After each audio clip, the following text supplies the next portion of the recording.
were suspended yesterday are standing rules and orders, but the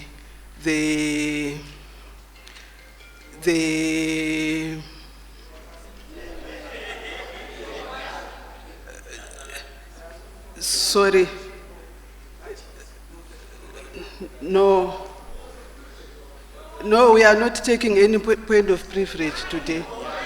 It's related to bills. Without anything else. Okay. Honorable Matema, Honorable Mateo, this was a ruling from the Honorable Speaker that on a Wednesday we cannot take any point of orders. So the ruling by the Honorable Speaker are not suspended.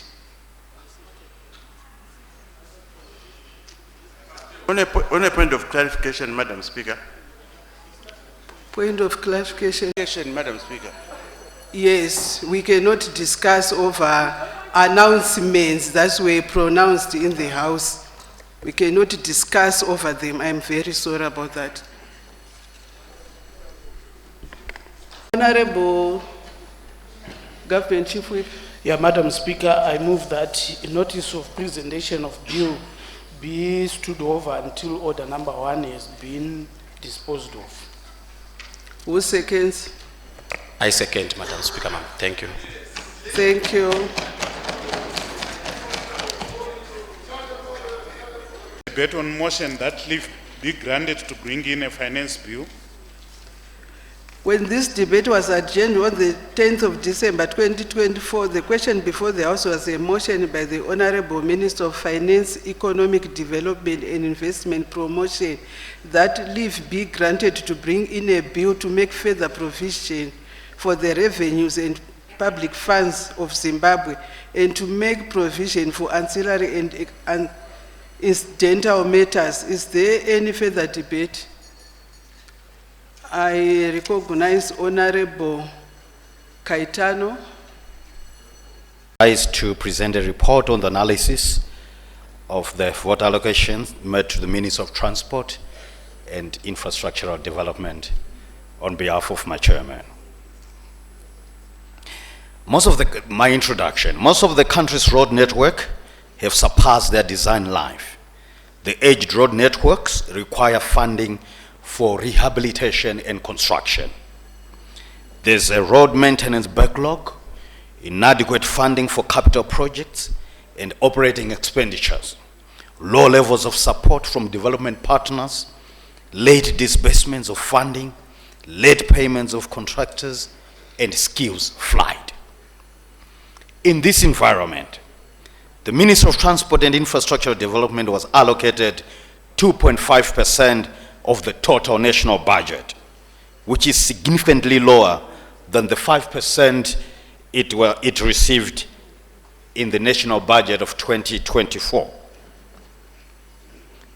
This allocation is too low, Madam Speaker, ma'am, given the current infrastructure deficit in the country, and that transport is a key enabler to economic activity.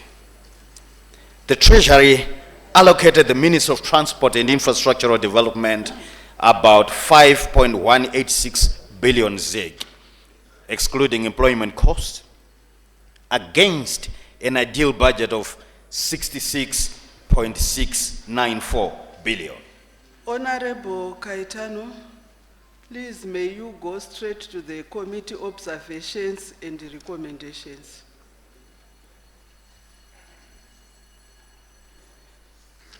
Thank you very much, Madam Speaker. The committee has observed that under the capital transfer, CMED was allocated 180 million ZiG. That is earmarked towards the purchase of service vehicle. The committee has observed that Treasury must increase the allocation for CMED, considering that CMED is owed USD 32 million by government and its departments. The committee has also observed that the allocations are insufficient given the scope of work that is required for road construction in the country. The committee has also underscored the need to work towards the introduction of urban tolling systems. The committee has taken cognizance of the first urban tolling, which will come handy with the construction of Joshua Nkomo Road in Blue Whale, which will have 9 interchange bridges. Recommendations. Treasury must allocate more funds to the Ministry of Transport and Infrastructural Development, earmarked towards the payment of outstanding contractual debts to various contractors and service providers, which amounts to 6.9 billion. As this amount is more than what has been allocated to the ministry for the 2025 from the 2025 national budget. That means, Madam Speaker, ma'am, if the ministry chooses to pay its debts first, it will have no money for the 2025 budget, because what has been allocated is less than what it owes contractors. Treasury must ensure there's recapitalization of private status such as Air Zimbabwe and National Railways of Zimbabwe through using treasury bills, since they now fall under the Mutapa Investment Fund. The government of Zimbabwe should facilitate triple Ps for NRZ with a build on and transfer as preferred triple P model for this entity. Treasury must also avail more funds to NRZ, as this will reduce the damage to our roads due to trucks that are overloading on the roads. Treasury to also ensure that all commercialized parastatals operate profitably without reliance on the fiscus. Timely disbursement of funds is very important so that the projects are implemented on time, and to make sure that the budget is not eroded by passage of time. Treasury must also ensure that all debts outstanding for service providers have been honored. Prioritization should be given to completion of the major roads such as the Bedwith Harare Churundu Highway, the Bedwith Bulawayo Victoria Falls Highway, the Kwekenkai Lupane Highway, and the completion of the Mbudzi interchange. Finance of the information management system of the Civil Aviation Authority of Zimbabwe should be prioritized for cars to be able to digitalize and move away from the use of manual systems in some aspects of their operations. There's need to increase the budget allocation for the acquisition of non-financial assets for inland waters, as well as their infrastructure and their transportation program, so that it functions effectively and efficiently. I thank you, Madam Speaker, ma'am. 30, which is, I'm going to give the recommendations for public service, labor and social welfare, and the recommendations on public service commission and the new ministry, Minister of Audit Skills. Before I go to recommendations, let me say the year 2025 marks the final year of the National Development Strategy 1, and therefore the budgeted allocation that have been provided to the Ministry of Public Service, Labor and Social Welfare, Skills Audit and Development, and as well as the Public Service Commission, are expected to take these 3 pivotal entities into finalizing and taking stock of the deliverable they were expected to make over the 5 years. The report aims to outline the implications of the budgetary provisions on the operational effectiveness and strategic initiatives of these three entities. Each ministry plays a substantial role in Zimbabwe's pursuit of economic and social development, and their allocated funds reflects their capacity to achieve the nation's Vision 2030. In the verge of time, let me go to recommendations on public service, labor and social welfare.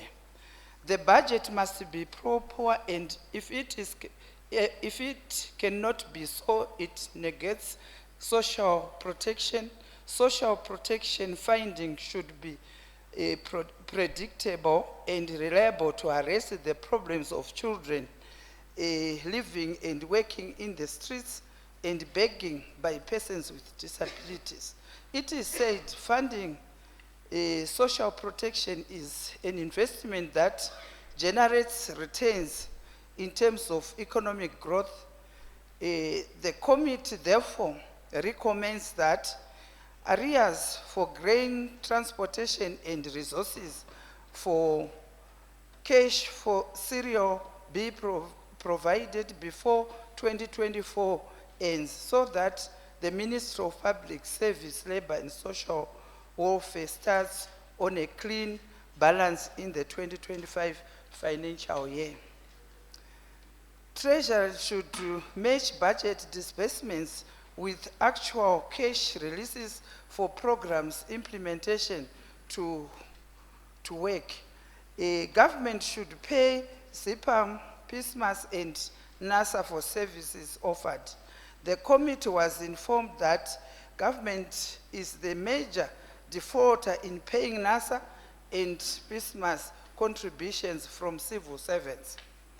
Treasury should prioritize the release of funds to clear BIM arrears amounting to ZiG 4.8 billion by December 2024, before allocating the additional 4 billion ZiG budgeted for 2025. Furthermore, the committee urges Treasury to ensure that disbursements for BIM are prioritized and released within the first month of each school term. Let me go to recommendations on Public Service Commission. The committee therefore recommends the following on Public Service Commission: upward review of the budget expenditure limits of ZiG 482 billion for non-wage recurrent expenses and 131 million for non-financial assets to meet the necessary funding for the identified strategic initiatives. Treasury to allocate additional resources to the Public Service Commission to allow the Commission to clear arrears amounting to 1.529 billion ZiG, and also to set aside some funds for review of remuneration framework for the 2025 financial year. The government to improve the remuneration of public servants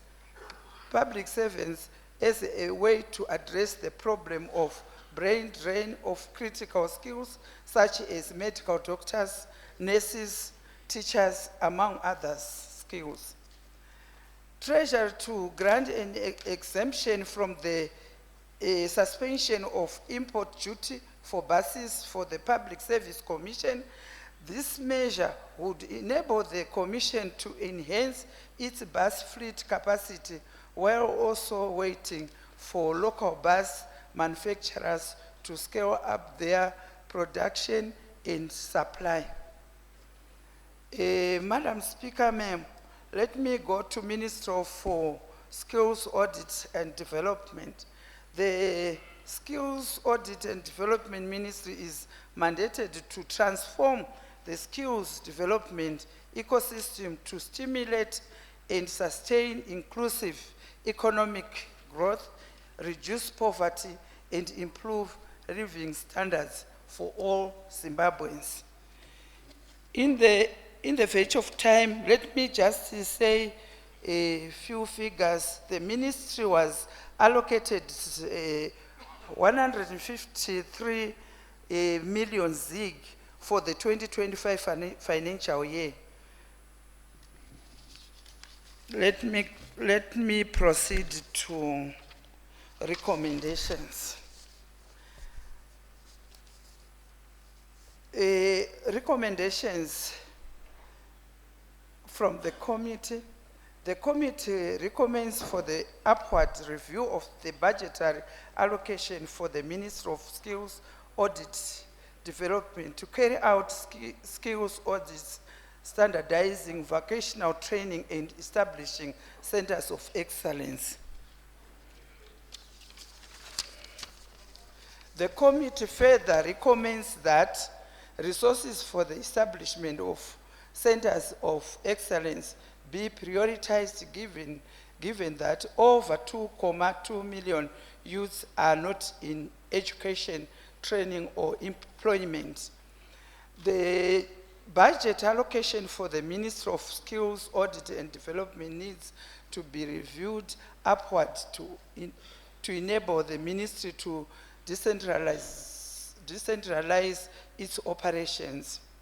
Noting that the ministry fairly new resources are needed for the acquisition of furniture, office equipment, and other tools of trade.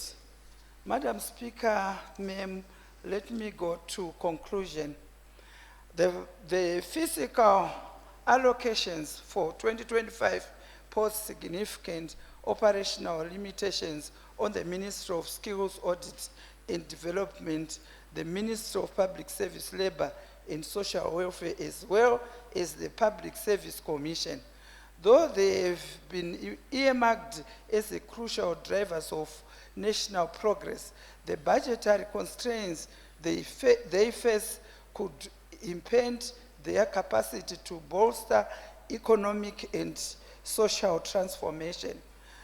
Continuous monitoring and a dynamic fiscal approach may be necessary to bridge these budgetary gaps and to ensure the fulfillment of Zimbabwe's Vision 2030 aspirations. So I submit, Madam Speaker, may.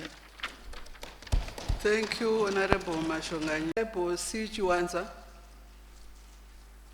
I'm here, Madam Speaker. Honorable Ziambi. Please proceed.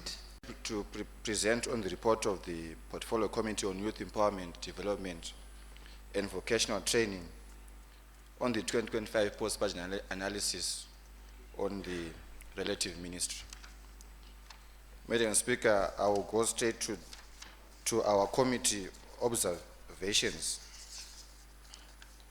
Madam Speaker, the ministry was allocated 0.37% of the national budget, which is insufficient to address its mandate. Empower Bank's allocation, which stands at only 20% of its budget bid, is inadequate to meet operational requirements and the Reserve Bank of Zimbabwe's minimum capital thresholds.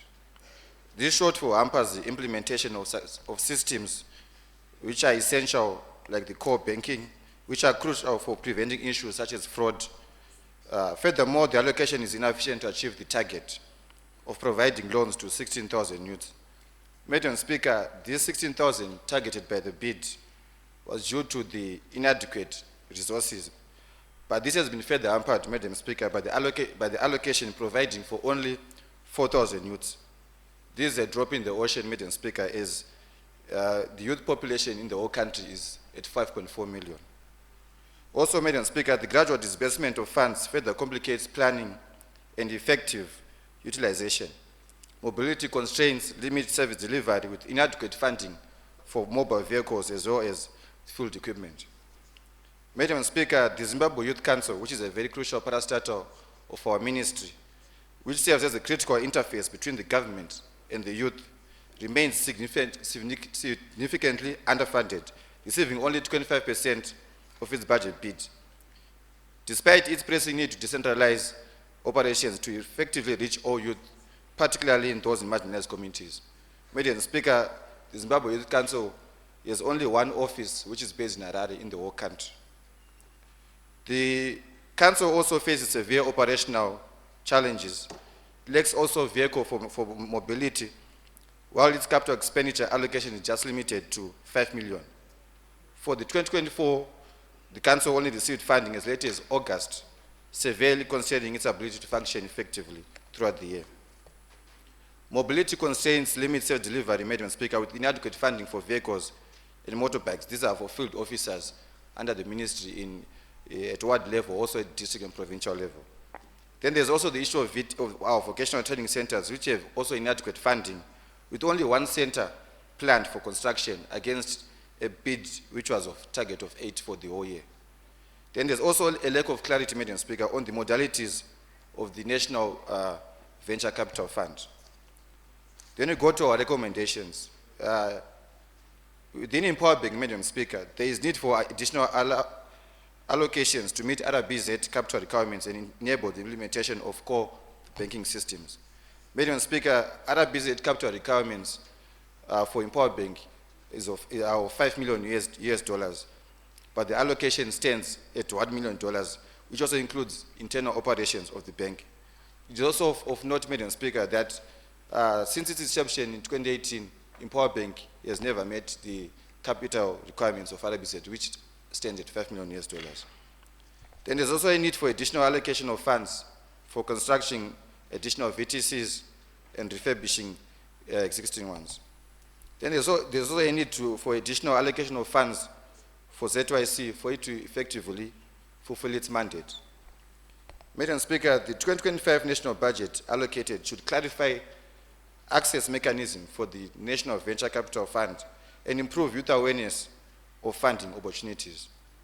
Treasury should ensure timely disbursements of allocated funds to allow effective implementation of programs. This mainly affected Zimbabwe Youth Council, as I just mentioned, which actually received funds as late as August this year. Then in conclusion, Madam Speaker, while additional funding is critical, the Ministry and its parastatals is expected to work within allocated resources to fulfill their mandate. Strategic prioritization, coupled with early disbursements from the Ministry of Finance, will be essential in addressing youth challenges, advancing socio-economic development, and contributing to the attainment of Vision 2030. The committee urges Treasury to prioritize youth empowerment initiatives, recognizing their transformative potential in achieving sustainable national growth. I thank you, Madam Speaker. Thank you, Honorable Ziambi. Honorable Chiwanza C. Afternoon, Madam Speaker. I'm standing in for the chairman. Good afternoon, please proceed. Afternoon. I'm going to present the report for the Portfolio Committee on Sport, Recreation, Arts and Culture on the 2025 post-budget analysis of the Ministry of Sports, Recreation, Arts and Culture. Madam Speaker, allow me to go straight into the committee observations and recommendations. The committee commends the government for prioritizing this sector, but noted several gaps. Number one, the committee noted that the ministry is expected to host state occasions such as Heroes, Independence Day, and Defense Forces Day, as well as other events like UNESCO and Culture Month commemorations, and have provincial and district offices participate. However, the budget for these events is insufficient. In addition, the ministry is expected to organize Nanga, Gota, Ikliba programs overseen by our First Lady. The ministry's budget is expected to arrange appropriate entertainment from artists and sports figures to ensure the success of these events. The committee recommends that the Ministry of Finance should explore alternative funding sources or create special funding to adequately support these important cultural and national events. For example, the ministry could seek sponsorship from local businesses or secure grants from cultural organizations to supplement their budget. They could also consider allocating a portion of the national budget specifically for cultural celebrations to ensure they are properly funded and executed. Number 2, sport and recreational infrastructure development. The committee noted that approximately 300 million ZiG is required for the completion of the National Sports Stadium renovations. This will provide a world-class venue for major sporting events, boosting sports, tourism, and our international reputation, which was quite embarrassing this year. In addition, 30 million ZiG is required for coordinating the construction of a soccer pitch and its amenities at Nembudzia Center, Gokwe in Midlands Province, where the 2025 Independence Celebration will be held. The construction and establishment of a regional sports museum and the construction, refurbishment of multi-purpose sport and leisure facilities in provinces around the country will also be required to improve facilities, improve access to sports facilities for all inhabitants, while encouraging a health and wellness culture. These investments in sports infrastructure would help not just players and spectators, but also the economy by increasing tourism and creating jobs in sports business. The 10% withholding tax on sports betting winnings is also a welcome step, Madam Speaker. However, a formal mechanism to reinvest these revenues into sports development is absent.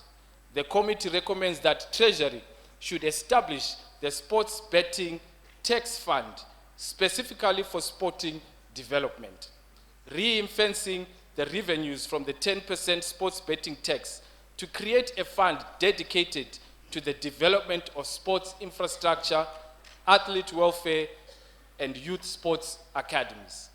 Number 3, lack of funding for capital projects. Madam Speaker, the Treasury's lack of funding for capital projects in all parastatals could hinder economic growth and development, leading to talent exploitation and a lack of inclusivity for those not in urban areas. This could also widen the infrastructure gap between urban and rural areas. The budget only included employment costs and board fees. The committee recommends increasing Treasury funding for talent development projects, including training facilities and coaching programs to ensure long-term sustainability and economic growth. The Zimbabwe National Boxing Control Board requires 10 gym facilities in all provinces. However, a minimum of at least 2 facilities should be considered for funding by Treasury. Number 4, introduction of tax relief and incentives to corporations and individuals. The Treasury should offer tax incentives and tax reliefs to private sector organizations and individuals who sponsor or support sport, recreation, arts, and culture. Tax breaks for businesses can further incentivize economic growth and job creation. The committee noted that Minerva Risk Advisors recently sponsored the Zimbabwe Chess Federation. Sakunda Holdings is also assisting with the National Sports Stadium renovations, and Coca-Cola was also a prominent sponsor of the Jikinya Traditional Dance Festival and the Under-17 and Under-20 football tournaments. In addition, Better Brands Gold secured a sponsorship deal with the Zimbabwe Football Association, ZIFA, to become the official kit sponsor for the Warriors campaign in the 2025 Africa Cup of Nations qualifications.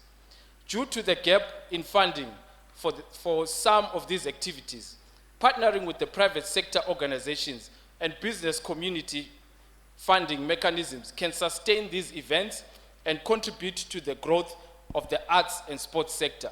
This could be achieved by investing in talent development programs and incentivizing sports and cultural activities. The Treasury should consider providing grants or subsidies to businesses in order to bridge the infrastructure deficit and financial burden to stimulate economic growth. Number 5, the Ministry of Sports, Arts, Recreation and Culture, which was split from the Ministry of Youth Empowerment and is now a separate ministry, requires additional funds for the effective administration as well as the purchase of office equipment tools of trade and mobility vehicles to simplify operations and improve administrative performance. A reduced vehicle fleet of 7 across the whole country does not allow staff at the head office, provincial and district offices to carry out their jobs efficiently. This increased financing would allow the ministry to strengthen its ability to organize and sponsor athletic events as well as promote cultural activities. It would also make it possible for programs and initiatives to successfully reach athletes, artists, and cultural institutions all around the country. With increased funding, the Ministry of Sports and Culture could also expand its reach and impact by reaching out to marginalized communities and promoting diversity and inclusivity in sports and cultural activities. This would not only benefit the individuals involved, but also contribute to the overall development and enrichment of the nation's cultural landscape. By investing in these areas, the ministry can help foster a sense of national pride, unity, and also creating opportunities for growth and success in sports and cultural sectors. 6, the committee commends the availing of $1 million to the Zimbabwe men's football team, which recently qualified for the 2025 Africa Cup of Nations tournament to be held in Morocco.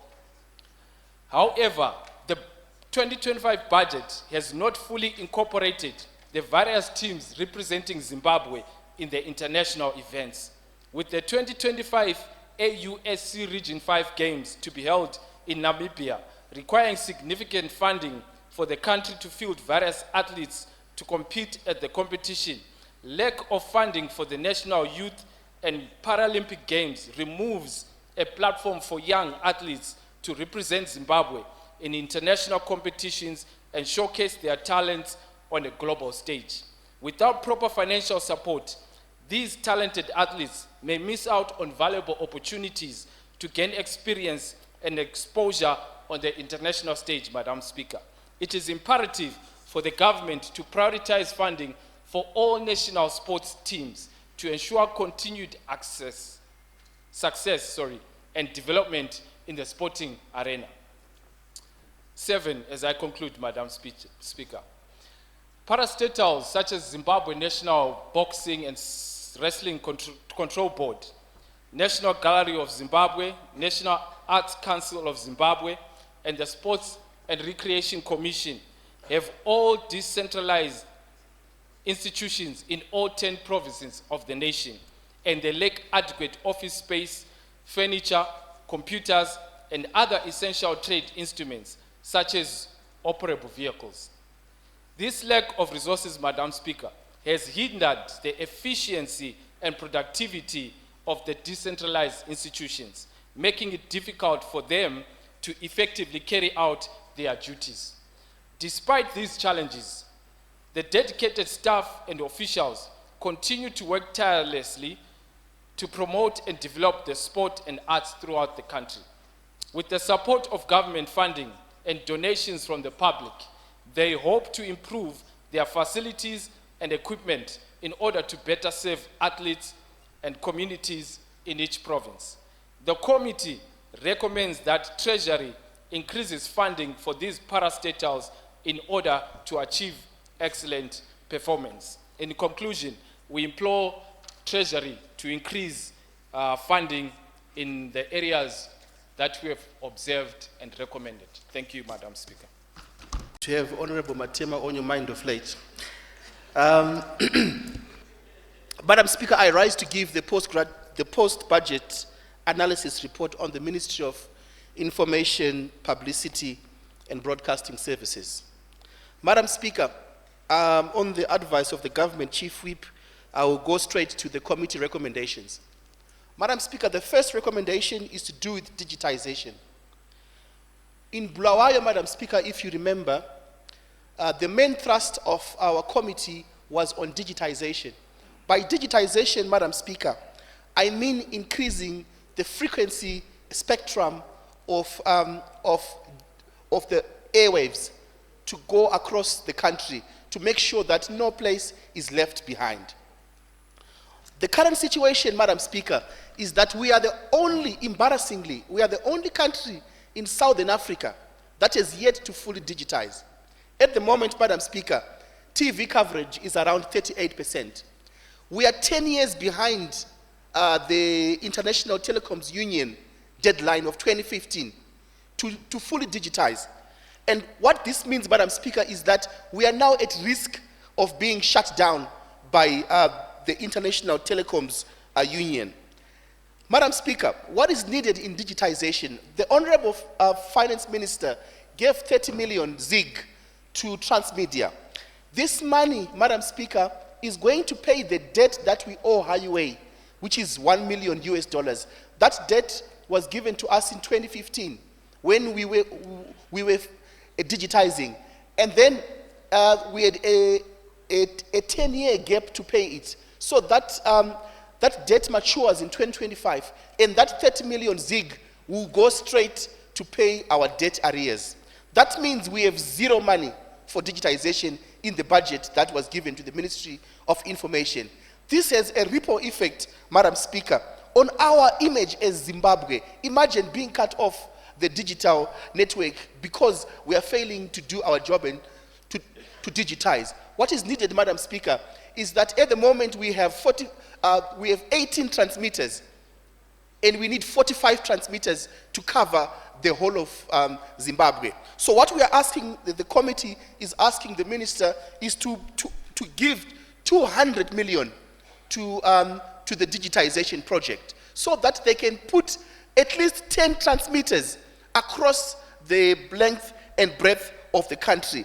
This will help ZBC, this will help the Broadcasting Authority of Zimbabwe, this will help Transmedia to ensure that this project gets off the ground. So this is the biggest project that our committee has been looking into in 2024, and we will be looking again at that digitization in 2025. Madam Speaker, we actually have a report that is tabled before Parliament, our committee report on digitization. So I urge the minister to have a look at it, and I also urge the minister to give the Ministry of Information the 200 million to ensure that we do digitize and we catch up with other nations. We don't want to continue to see these flashes and airwaves on ZBC. We want to see proper digital ZBC when we are watching football or dramas or what it may be. So we are asking the minister to give 200 million to that project so that it can get off the ground and we can start to get the benefit of digitization. The second one, the second recommendation, Madam Speaker, is basically on vehicles for the ministry. The ministry does not have vehicles in all its provincial offices. So most of the staff in the provincial areas in the Ministry of Information actually have to hike, or they have to ask other departments for vehicles as they go along. Madam Speaker, this is not good for the reputation of the country, and we implore you to ensure that you give them money so that they can procure these vehicles for the Ministry of Information. And also, Madam Speaker, the Zimbabwe Media Commission, we want to thank you, want to thank the Honorable Minister of Finance for heeding the call to give more money to the Zimbabwe Media Commission. However, they still require vehicles to ensure that they are moving across well. The third recommendation, Madam Speaker, is the capital expenditure in terms of purchasing office equipment. I would challenge the Minister of Finance, Madam Speaker, to go to Ziftesa, for example, and see the kind of furniture and equipment that is in those offices. And this is across the whole ministry in all the provinces. The furniture is atrocious, and we urge the minister to add more money, more capital expenditure for office equipment for the ministry, so that they can move with the standards and they can also catch up with other ministries in terms of their furniture. Madam Speaker, ma'am, in conclusion, the ministry plays a pivotal role in the dissemination of information for the nation, and promoting public communication and image building for the nation. However, the capital grants and the expenditure bids, which is most likely to compromise the efficient service delivery by the ministry and the MDAs under it. There is a greater risk of non-completion of the digitization project due to inadequate funds and exchange losses. Hence, digitization should be a priority for the country. Unlike, Madam Speaker, unlike other ministries, like the Ministry of Mines and so forth, of Agriculture, who have places or things or tangible that they can get to create money, that everything that is happening in government is well advertised, that the information about Zimbabwe reaches to every single. This is why it's important for this ministry not to be overlooked every year and year and being given very little money, but actually to, number one, make sure there is 200 million more to digitize. In fact, there is 200 million to digitize. ZMC get those vehicles and also the office equipment. I commend this report to the House. I thank you. Thank you.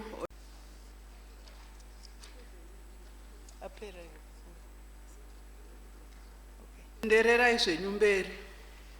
Nezuro ndichida kusapota ndofunga ndinonyanya kufarira kutsigira budget rakabuda muno naminister vedu vefinance, asi chatata kukumbirawo ndakanangana nemadzimai kuwedzerwa mari sekuziva kwenyu nguva ino minister inguva yezhara chaiyo uyezve kwakapisa gore rino zvakanyanya, saka madzimai ndivo vanonyanya kuve nedambudziko rakanyanya kukura nokuti ndivo vanengwe kuitira kuti vana mai nevana varege kuve nedambudziko. Tiri kuonawo zvakare kuti mari yamakaisa kana kuti yamuri kutarisira kuisa fanana nekurima, kana takatarisana nekurima kwekudiridzira kumusha kuti akutotarisira asi haisi kushanda, saka tachikumbirawo kuti mubhajeti mudai mari yawedzerwa hongu makawedzera zvenyu asi tachikumbirawo kuti iwedzerwe. As follows: cognizant that all institutions and agencies of government at every level have to endeavor to facilitate rapid and equitable development and fair allocation of resources to achieve balanced development. Acknowledging the critical role played by vendors in the development and creation of economic opportunities among communities, particularly in urban areas. Mindful that the state has an obligation to provide support to its citizens, in particular to empower vendors rather than impede on their development activities. Concerned at the loss of vendors' merchandise, which is usually confiscated by local authorities and ZRP, as well as the loss of trading spaces, depriving them of their livelihood. Disturbed by the absence of protective legislative measures for such vendors who are normally left at the mercy of local authorities.